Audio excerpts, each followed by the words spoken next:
Bien, bonjour à toutes et tous. Donc, on va commencer ce webinaire. D'autres personnes nous rejoindront au fur et à mesure. Ce webinaire va porter sur l'audit et l'amélioration des politiques santé et sécurité au travail.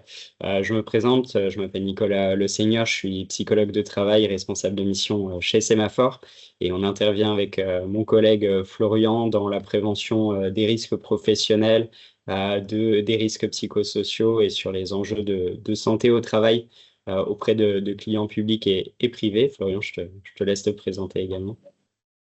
Merci Nicolas. En effet, on travaille beaucoup pour le secteur public, on travaille aussi pour le secteur privé dans à la fois un volet stratégie RH avec, par exemple, dans le secteur public, la rémunération, le temps de travail, ce qui a un effet quelque part sur aussi la prévention santé-sécurité au travail et sur la mise en œuvre des politiques RH sur le champ de la prévention avec des études de pénibilité des métiers également, en lien avec plusieurs professionnels, différents types, en tout cas, de services qui concordent euh, qui concordent à favoriser la prévention SST.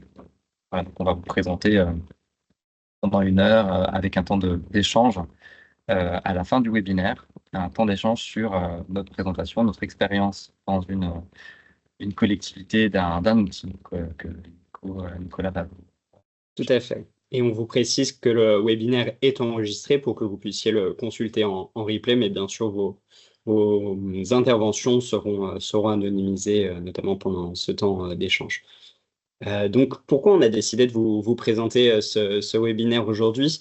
C'est parce qu'on a repéré voilà, plusieurs difficultés qui reviennent lors de nos interventions en prévention des risques professionnels notamment et sur les politiques de santé et sécurité au travail, euh, notamment autour pardon, de la diversité des acteurs qui sont impliqués dans ces politiques de prévention et de santé et sécurité au travail, avec parfois un enjeu de clarification des rôles et des responsabilités de chacun qui peut être un peu flou, et parfois aussi une difficulté à trouver l'équilibre entre la juste expertise et l'appui au fonctionnement de l'organisation et à la prévention des risques. Florian, je te laisse en parler peut-être un petit peu plus.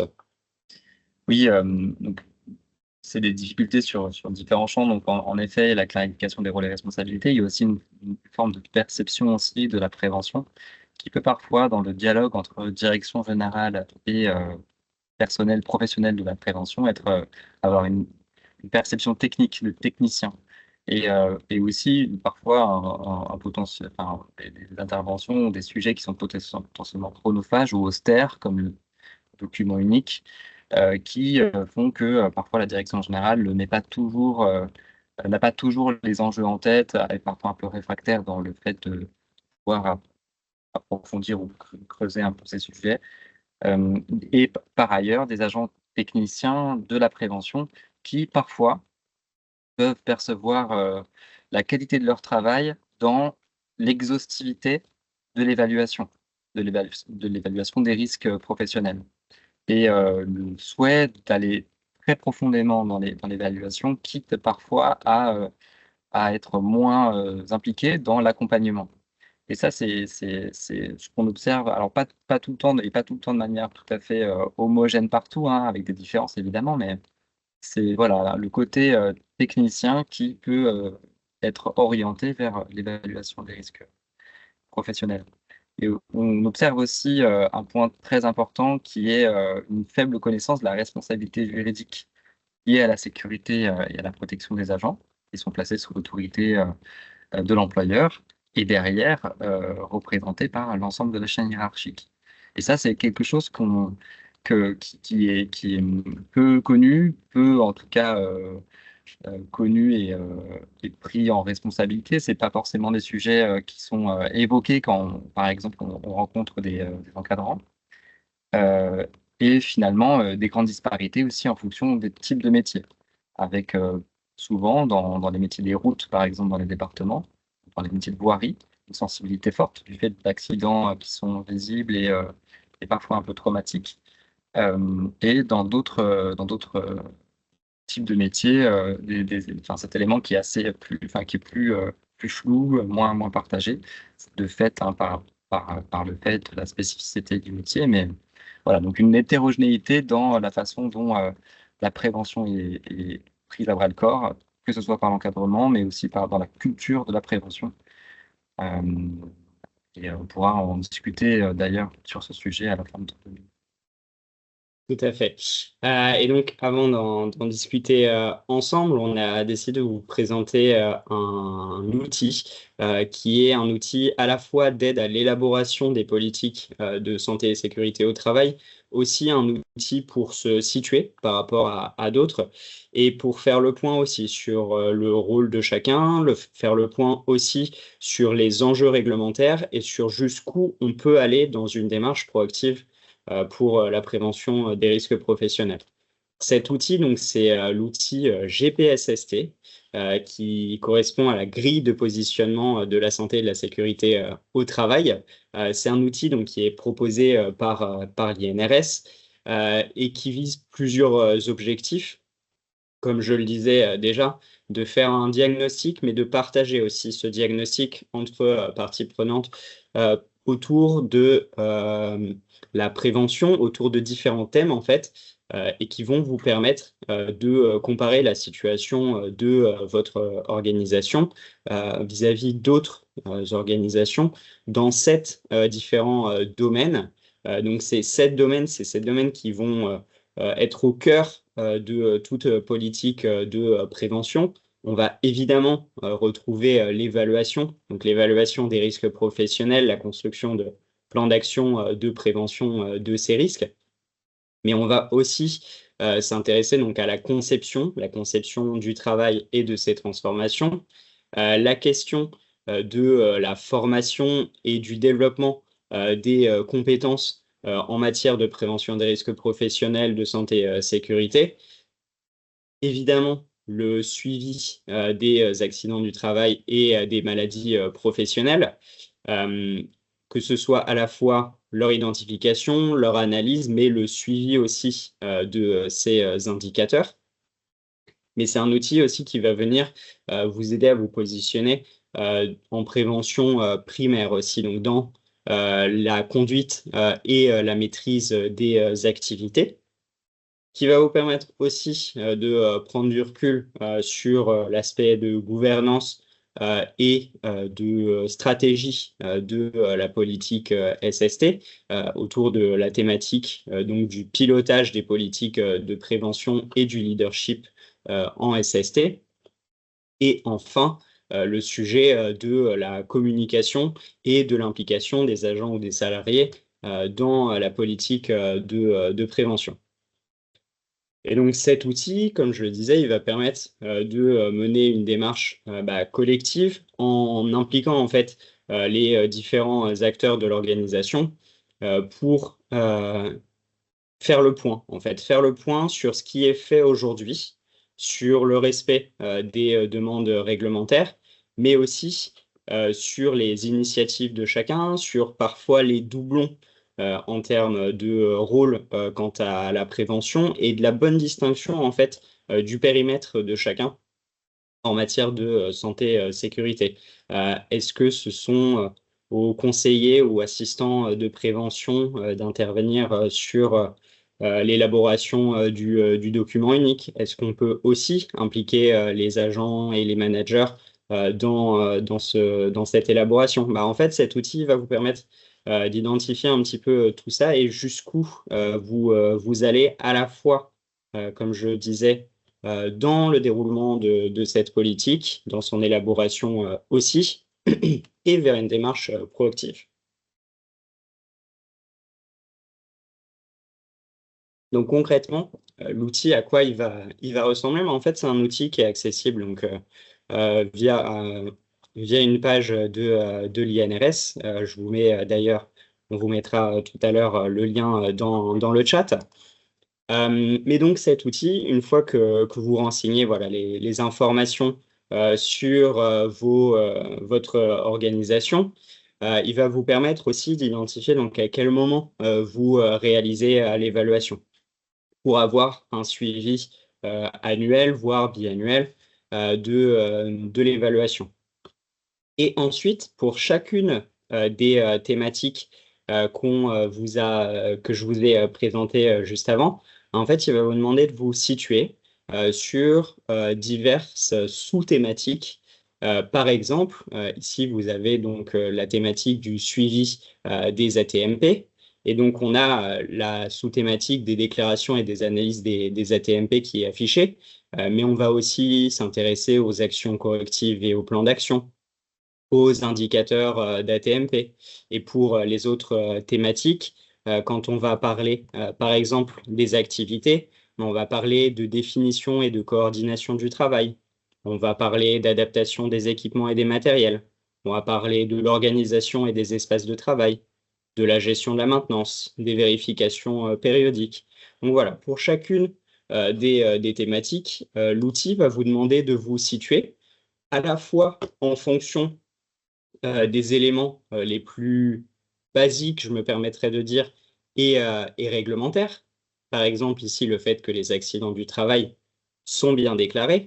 Mais on va aller ensuite de plus en plus vers une démarche, comme je le disais, proactive et experte en matière de prévention et de santé et sécurité au travail. Donc là, par exemple, ce sera le fait que les AT sont déclarés et saisis dans un outil informatique pour permettre un suivi et des analyses. Que les analyses d'AT concernent uniquement les accidents du travail graves des agents ou des salariés en CDI. Ensuite, sur le niveau d'après, on ira vers le fait que les maladies professionnelles et les incidents sont également pris en compte. On va élargir aussi le périmètre aux salariés en CDD ou aux agents en CDD. Ensuite, on ira vers le fait que toute l'analyse est exploitée dans un plan de prévention et dans la politique SST, que l'organisation s'assure qu'un référent veille au respect de la méthode qui est définie. Donc voilà, vous avez plusieurs indicateurs en fait qui vont vous permettre de vous situer pour chacune de ces sous-thématiques. Vous pouvez aussi rajouter des éléments de contexte pour situer aussi l'analyse qui est faite à un moment donné de la politique de prévention par rapport à d'autres enjeux qui traversent votre collectivité, votre organisation, votre entreprise. Et l'outil va également vous proposer des éléments qui permettent d'objectiver en fait l'évaluation qui est faite. Et donc là, l'outil va vous proposer en fait soit des documents, soit des formations ou autres qui peuvent être organisées et qui permettent en fait d'objectiver aussi l'évaluation qui est faite. En l'occurrence, pour les ATMP, voilà, l'élément d'objectivation du niveau le plus bas, ce sera la déclaration administrative des AT. Mais ensuite, on ira au deuxième niveau vers des rapports d'enquête, vers une liste de suivi des accidents du travail, vers une liste des actions correctives. Ensuite, on ira vers des résultats des enquêtes et des analyses, vers des plans d'action, vers des affichages des indicateurs statistiques détaillés. Et puis, au quatrième niveau le plus élevé, on ira vers le fait d'organiser des retours d'expérience suite à des accidents du travail, d'avoir des référents méthodes et suppléants, d'avoir une procédure d'analyse des ATMP et des dysfonctionnements qui y sont liés. Voilà, donc l'outil va vous permettre, comme je vous le disais, d'aller vers le niveau le plus élevé et de vous situer donc pour chacune des thématiques, ce qui vous donnera en fait derrière une cotation qui se fait automatiquement au regard des différentes sous-thématiques et des propositions de progrès, et ça on va y revenir dans la suite, pour avoir en fait, in fine, un vrai plan d'action concret et opérationnel qui va vous permettre aussi d'identifier les axes d'amélioration pour votre politique. Florian, déjà à ce niveau, est-ce que tu souhaitais préciser certains éléments? Oui, je pense qu'il y a juste un point qui est intéressant, c'est qu'on est sur une échelle de 0 à 100 avec des couleurs rouges, des couleurs vertes. Je pense qu'il ne faut pas trop se formaliser sur le fait de ne pas atteindre la couleur verte. C'est vraiment l'idéal de la prévention. Donc, dans la façon dont on utilise cet outil, et dont aussi on présente les résultats, par exemple, la direction générale, si vous vous lancez sur un autodiagnostic de votre politique de prévention, c'est aussi faire attention en leur disant, le but n'est pas d'atteindre 100%. Il faut aussi trouver un équilibre dans les ressources que vous avez, les contraintes que vous connaissez, et choisir en fait vers quel niveau vous voudriez idéalement tendre, sachant que ce n'est pas forcément 100 dans l'échelle de cotation. Voilà, parce qu'il y a différents champs, évidemment. Donc, comme vous le disiez, Nicolas, et vous le présentez dans la première diapositive, il y a donc les 7 champs de la prévention. Donc, il faut aussi savoir où est-ce qu'on alloue, ou comment on se mobilise et on fait des efforts en fonction de différentes thématiques. Voilà, donc c'est simplement ce point-là, à la fois quand vous faites l'exercice et quand vous le présentez à votre direction ou votre hiérarchie. Nuancer un peu l'objectif d'atteindre le niveau vert. Effectivement, le niveau vert vise plutôt vraiment l'excellence et la perfection, et il ne s'agit pas juste d'arriver dans le vert. Mais merci effectivement Florian pour ces précisions. Et donc comme Florian vous l'indiquait à l'instant, l'outil va vous permettre justement d'avoir une synthèse de l'évaluation qui va vous permettre de vous situer sur les différentes thématiques et de voir peut-être effectivement sur lesquelles vous serez les meilleurs, voilà, là où vous avez vraiment les points forts qui peuvent être valorisés, et les thématiques sur lesquelles il y a plus de marge de manœuvre pour mettre en œuvre des actions pour améliorer la politique SST ou de prévention sur le sujet. Et donc, ça va vous permettre en fait d'avoir une priorisation aussi des champs sur lesquels la politique SST peut être renforcée. Comme je le disais précédemment, ça permet aussi également d'identifier les écarts réglementaires, là où effectivement on est un peu dans le rouge et là où au contraire on fait plus aussi que la réglementation. Et là où on fait plus que la réglementation, c'est peut-être les sujets sur lesquels on aura moins besoin d'orienter ses efforts, ses investissements, ses ressources pour se concentrer davantage sur les thématiques où il y a un petit peu plus de marge de manœuvre. Mais l'outil va aussi vous permettre plus concrètement d'avoir des propositions très concrètes pour à la fois s'engager dans une démarche proactive, mais aussi pour répondre aux différentes attentes en termes de politique SST.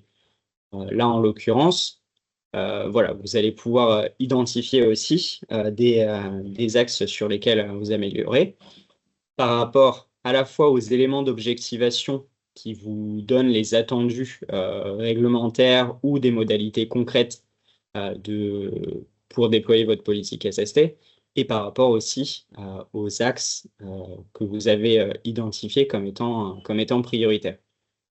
Donc là, par exemple, c'était l'intérêt d'une cellule de se positionner comme acteur de la prévention primaire. Voilà, comme on vous le disait, c'est aussi l'opportunité de revoir les rôles de chacun dans la politique SST.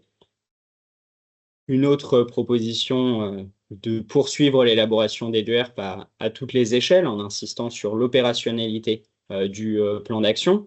Ce dont Florian parlait tout à l'heure, ça permet aussi effectivement de situer le juste degré entre l'expertise et en même temps l'opérationnalité, l'intérêt terrain aussi des actions qu'on peut proposer.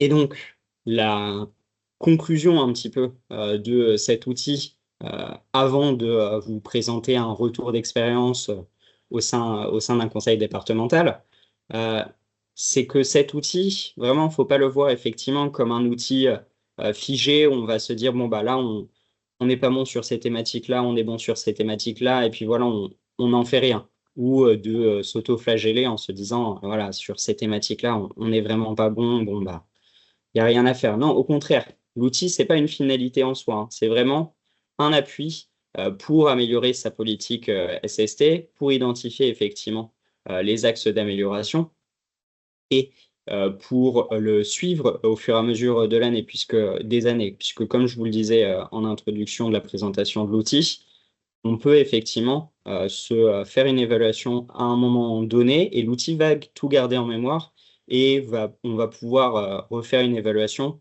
6 mois après, 1 an après, 2 ans après, pour faire le point et voir effectivement ce qui a changé, les aspects sur lesquels on s'est amélioré ou non et ce qu'il y a encore à faire. Voilà, Florian, je te laisse la main pour... Oui, il y a une question dans le chat très intéressante et qui amène aussi d'autres sujets finalement. Moi, personnellement, de mon côté, je ne vois pas le nom de la personne qui a posé la question. Mais sur ce qui est de... Donc, je lis la question. Cet outil a-t-il vocation à être administré à l'échelle de l'ensemble d'une organisation ou bien par sous-ensemble? Et donc, Nicolas, dans la diapositive précédente, montrait donc notamment voilà, la diapositive qui indiquait unité de travail.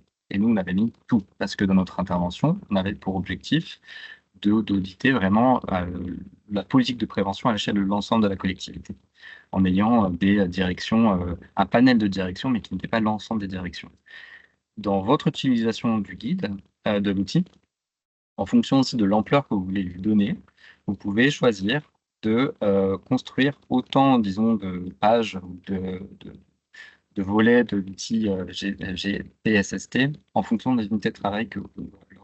Et par exemple, il est tout à fait possible de faire le même exercice à chaque fois par direction.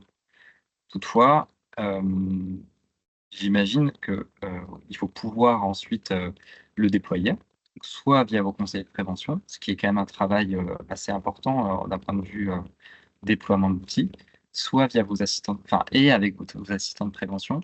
Et c'est d'autant plus important de nuancer le volet rouge, vert que je vous évoquais, l'état de l'art selon l'INRS, et de ne pas risquer de faire peur, entre guillemets, aux directions qui sont auditées. Ça peut être, voilà, en tout cas, ça peut être décliné en fonction des directions, du niveau que vous souhaitez, en fonction de vos unités de travail au final. Donc ça, c'est tout à fait adaptable. Voilà. Et ça peut être un élément utile pour animer aussi son réseau de prévention via ses conseils de prévention, assistants de prévention, pour aussi leur présenter ce que pourrait être une politique de prévention au niveau de maturité que vous choisissez. Donc, c'est assez intéressant pour ça. Voilà. On peut passer au retour d'expérience.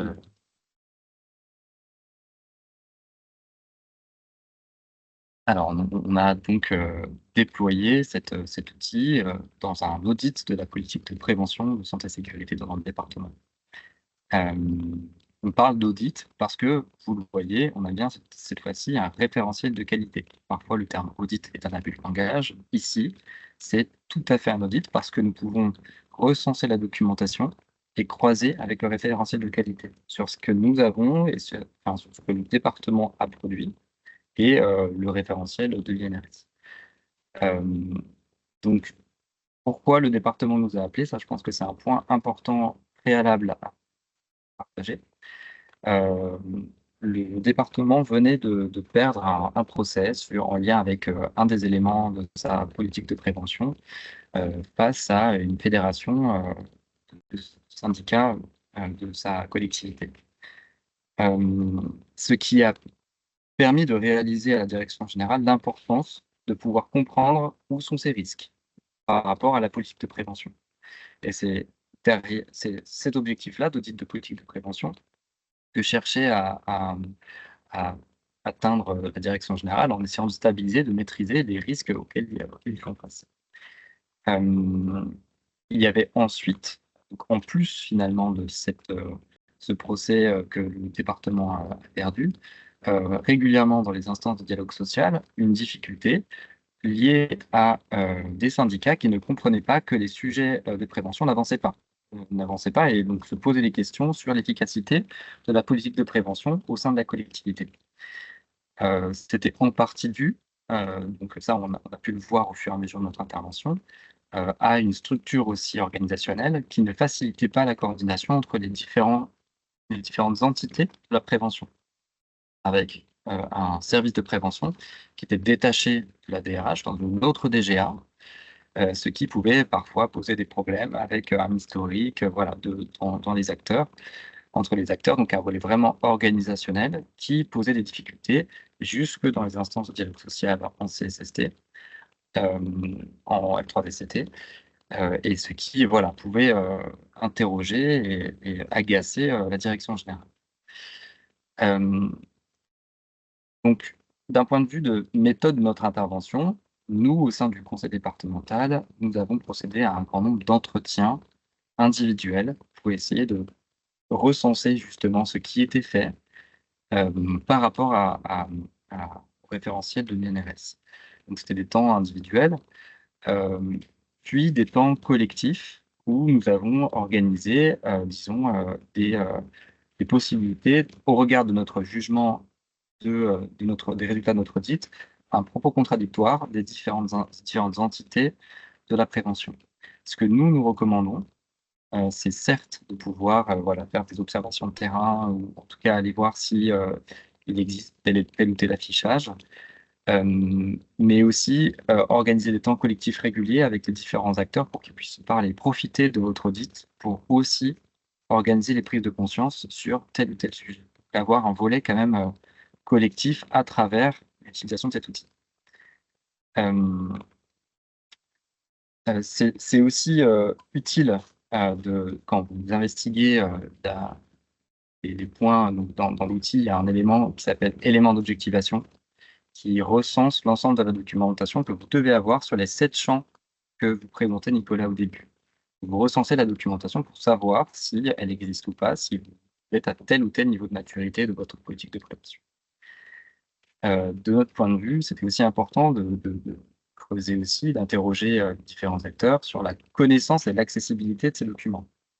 Puisque, voilà, on peut faire un document, mais au final, ils ne seront pas consultés. Donc, c'est derrière interroger le dernier kilomètre de la prévention. C'est-à-dire, est-ce que vraiment c'est connu? Est-ce que vraiment c'est utilisé?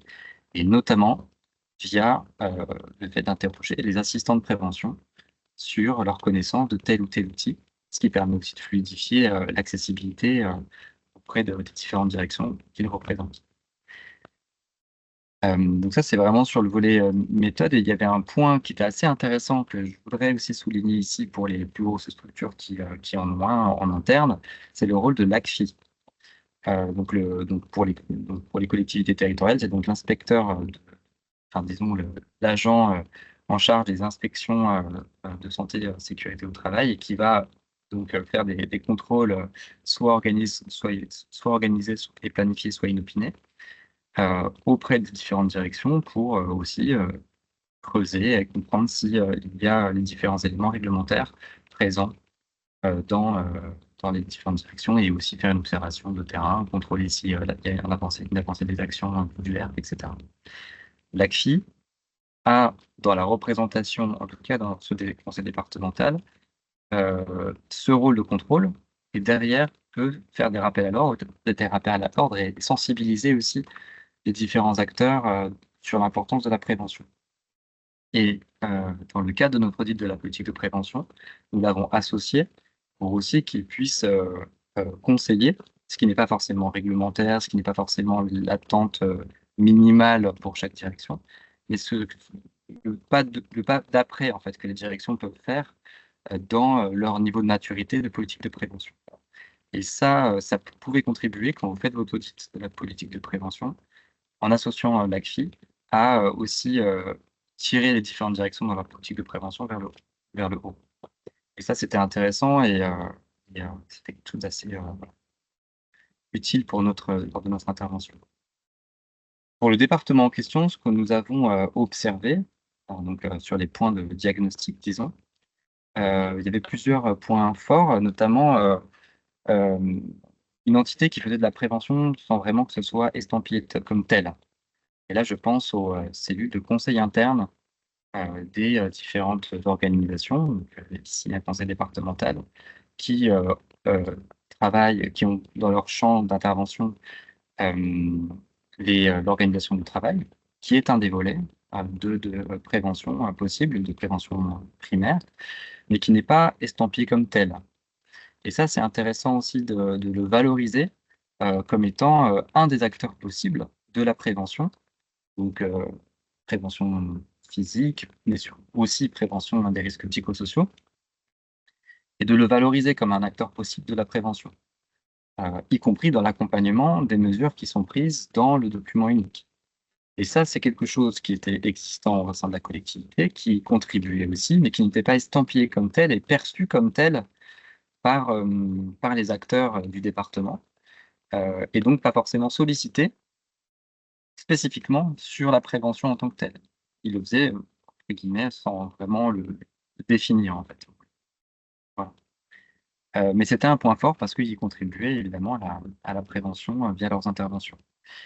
Les conseillers de prévention étaient aussi reconnus pour leurs compétences, leur expertise, et je vais y revenir. Ça, c'était à la fois une force et une faiblesse dans ce département. Sur les faiblesses, donc là, c'est vraiment une vue d'ensemble, là, on est allé beaucoup plus dans le détail, mais c'est l'implication réduite de l'encadrement, qui, à l'exception d'une direction en particulier, donc vous évoquez la direction des routes. La direction des routes dans un conseil départemental, c'est une direction qui, historiquement, avec une culture, qui a une culture de prévention assez poussée, du fait des impératifs de métier, évidemment, et de l'historique de l'appartenance aussi, des anciennes DDE, pour ceux qui connaissent, où la prévention était assez poussée. Donc, en dehors de cette direction des routes départementales, la connaissance de l'encadrement de la prévention est soit faible, soit partielle. Par exemple, souvent, il était dit que dans les services techniques, les principaux problèmes étaient des problèmes physiques, quand dans les services sociaux, les principaux problèmes étaient des problèmes psychosociaux, des risques psychosociaux. Ce n'est pas faux, mais le problème, c'est que ça désinvestissait les directions d'un côté et les directions de l'autre, y compris la direction générale, dans les priorités et dans des formes de négligence des risques physiques pour les services sociaux et des risques psychosociaux pour les services techniques. Et ça, c'était un volet important et de prise de conscience qu'on a essayé de pousser, nous, en tant que cabinet, pour faire prendre conscience aussi que, justement, il fallait trouver un équilibre, même s'il y a des priorités, dans la politique de prévention et ne pas balayer, parce qu'on est service social, parce qu'on est service technique, tel ou tel sujet. Et l'ACCHI, ici aussi, contribuait à cette sensibilisation des différents acteurs, notamment penser aux risques chimiques dans certains centres médico-sociaux, qui étaient assez peu pris en compte. Donc voilà pour la partie faiblesse. Il y avait aussi un autre point extrêmement important et très structurant que vous devez probablement aussi connaître parce qu'on le constate à peu près partout. C'est le réseau de prévention et sa composition. Et derrière, comment est-ce que cela crée des effets en chaîne sur la politique de prévention. Les assistants de prévention n'avaient pas forcément de temps dédié, en tout cas de temps ils avaient un temps dédié, mais insuffisant en fonction aussi, et qui était le même en fonction des différentes directions, avec une forte hétérogénéité sur la couverture des assistants de prévention par rapport aux sites qu'ils devaient pouvoir visiter, conseiller, etc. Il y avait une forte hétérogénéité sur ce sujet, y compris une forte hétérogénéité sur le profil des assistants de prévention, qui étaient historiquement voilà, des agents d'accueil, des agents techniciens. C'était pas forcément, disons, il n'y avait pas une grande variété dans ces profils-là. Ça pouvait poser parfois problème parce qu'ils ne l'avaient pas choisi, parce que ce n'était pas valorisé par le système de rémunération, ou par l'encadrement qui minimisait finalement ce rôle. Sur le lien entre conseil de prévention et assistant de prévention, les conseillers de prévention, la technique, avaient aussi des difficultés sur l'animation de ce réseau. Comment le faire vivre, comment rassembler, déjà quel type d'animation proposer. Est-ce qu'il faut toucher tout le monde? Est-ce qu'il faut toucher les 200 assistants de prévention en même temps une fois par an dans des grands auditoriums, ou est-ce qu'il faut pouvoir animer plus par métier les assistants de prévention? Donc, là, c'était aussi quelque chose qui posait difficulté, qui était à la fois décrié par les assistants de prévention eux-mêmes et les conseils de prévention. Et ce qui posait des difficultés derrière, parce que c'était très descendant, et il y avait peu de remontées possibles de la part aux conseillers de prévention lors de ces temps-là. Et finalement, une difficulté des conseils de prévention de faire des éléments importants et simples aux assistants de prévention. À déporter la responsabilité aux conseils de prévention, qui faisaient des choses qui n'étaient pas a priori de leur niveau de valeur ajoutée. Et derrière, ils étaient, disons, accaparés par le terrain et peu regardants par rapport à l'interprétation des données, à la façon dont présenter les informations à la direction générale. Sur des sujets qui sont parfois techniques, que la direction générale souhaite davantage connaître suite au procès que je vous évoquais, mais qui ne se faisaient pas parce qu'ils étaient aspirés par le temps de terrain. Et derrière, c'est en lien direct avec le souhait d'exhaustivité et de qualité perçue du travail dans l'exhaustivité d'évaluation. C'est là qu'il faut pouvoir aussi jauger d'une évaluation qui est suffisante, mais pas parfaite, pour pouvoir aussi prendre du temps aussi sur l'accompagnement et sur la prise de conscience, ou en tout cas l'analyse globale au niveau de la collectivité, de l'organisation, pour sortir en fait les axes principaux et les soumettre à la direction générale pour qu'elle puisse construire aussi sa politique de prévention, pour qu'elle puisse sortir des priorités liées à la connaissance des problèmes de SST auxquels font face les agents. Et sans cette connaissance, les priorités ne peuvent être que théoriques, préconçues par des idées générales sur les problèmes de prévention au sein des collectivités de même taille, mais pas par rapport à la connaissance vraiment de terrain, puisqu'elles n'émergent pas des conseils de prévention et du service de santé au travail. Et donc, c'était une difficulté pour la direction générale de pouvoir porter une politique, pour les conseillers de prévention pour pouvoir animer et structurer le réseau de prévention pour être au bon niveau, et pour les assistants de prévention d'avoir des consignes claires qui puissent être prises en main sans que ça déborde sur leur poste en soi, puisque voilà, ils ont un emploi par ailleurs, et donc derrière, il y avait aussi ne pas trop en demander non plus, et avoir des consignes claires, droit au but, qui puissent être facilement réalisables. Derrière, ça renvoie à l'implication faible de l'encadrement, qui derrière n'a pas la politique du département, ce vers quoi l'encadrement doit s'orienter en priorité. Et donc voilà, ça peut contribuer, en construisant une politique de prévention, à donner des indications, au moins des orientations à la chaîne hiérarchique derrière, et à la sensibiliser davantage, de manière plus facile.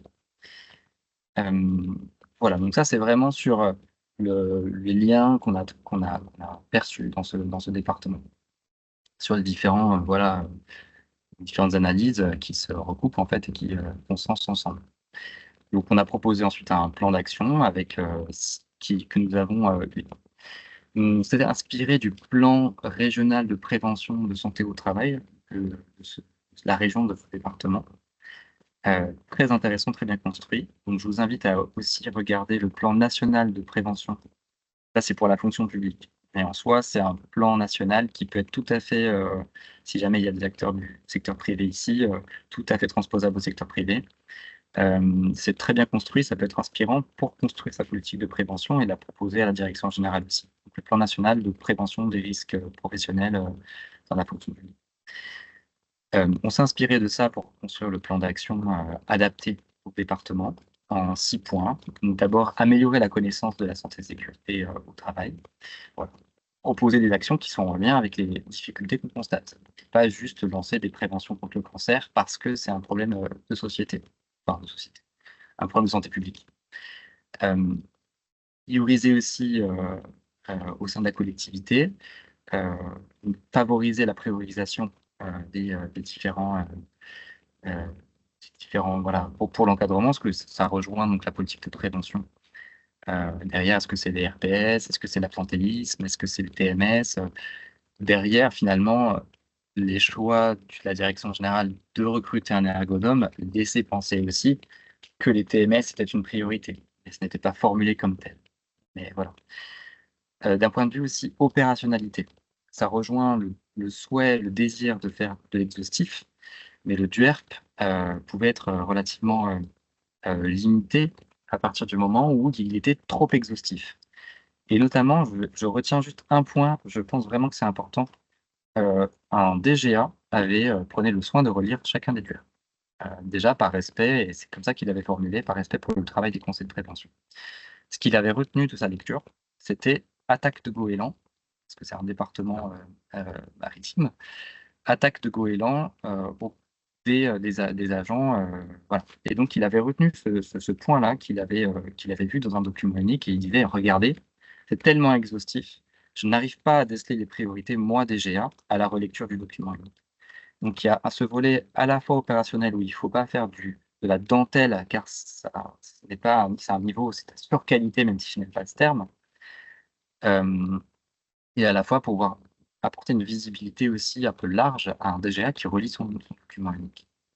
Pour le réseau de prévention, nous, on avait fait un axe en soi, mais on en a déjà un peu parlé, donc voilà, je ne vais pas y revenir. Intégrer aussi les acteurs de la prévention, il y avait un des points importants au sein d'un département. Il y a aussi des liens très forts avec l'éducation nationale à travers les collèges, même chose pour les régions et les communes, où il y a ces liens avec l'éducation nationale, et donc intégrer les acteurs, disons, très proches, avec lesquels on doit pouvoir se coordonner dans la politique de prévention. Ici, c'était l'éducation nationale. Il y avait aussi donc la cellule de conseil interne qui n'était pas estampillée comme telle, et les entreprises extérieures qui venaient faire des travaux au sein du conseil départemental, qui était un champ oublié de la prévention au sein du département. Alors que c'est la responsabilité pour toute personne qui vient travailler dans l'enceinte de pouvoir prévenir les risques aussi des travailleurs extérieurs. Puis ensuite, l'encadrement avec quelques actions, des propositions d'actions précises pour sensibiliser l'encadrement via des actions simples qui sont proportionnées, parce qu'il n'y a pas que la prévention dans le sujet des encadrants. Voilà. Proportionnées, simples, pour favoriser aussi une culture de la prévention au sein de l'encadrement. Et notamment des éléments de langage sur la réglementation et la responsabilité juridique de l'encadrement, sans non plus tendre dans la menace, parce que ça peut être aussi un peu angoissant pour un encadrant de être sensibilisé par le jeu. Voilà, donc ça, c'était pour le retour d'expérience de notre intervention pour un conseil départemental. Voilà, je ne sais pas si vous avez des questions. Pour l'instant, certaines ont été posées dans le chat. Maintenant, je vous propose qu'on passe à cette phase de questions-réponses, sachant que vous aurez donc la possibilité d'ouvrir vos micros et vos caméras. Bon, nous, on vous précise juste aussi que sur l'outil, il faut effectivement faire le tri aussi. Effectivement, il est très exhaustif et c'est un de ses aspects les plus intéressants. Mais il y a effectivement des points qui vont parfois pas nous concerner. Il y a des points sur la gestion des chantiers, sur la gestion des intérimaires. Ça va pas forcément concerner toutes les organisations. Et faut aussi effectivement sur certains cocher le fait que vous n'êtes pas concerné et pour plutôt effectivement voilà, déployer ses efforts sur les aspects les plus centraux aussi de votre organisation. Donc, si vous avez des questions spécifiques, des remarques qui vous viendront plus tard, vous pouvez toujours nous écrire par mail. Donc, les mails s'affichent sur votre écran, soit sur l'utilisation de l'outil, soit sur un avis sur le retour d'expérience sur l'outil une fois que vous y serez frotté. On se tient à votre disposition, pas de problème. Sachant qu'on a vraiment aussi apprécié faire cet exercice-là avec un outil aussi cadrant. C'était vraiment intéressant et ça a été à la fois structurant pour nous, pour notre client et pour les personnes qu'on interrogeait. Donc, c'est voilà, très utile, inspirant euh, et à la fois avec pour ce point de vigilance de ne pas vouloir atteindre la perfection. Ça peut être aussi contre-productif. Tout à fait. Et le voir vraiment comme une aide structurante. Écoutez, on reste à votre disposition si vous avez des questions ou des retours a posteriori. Et merci beaucoup à toutes et tous d'avoir participé à ce webinaire. Merci, merci. Au revoir. Au revoir. Bonne journée, merci.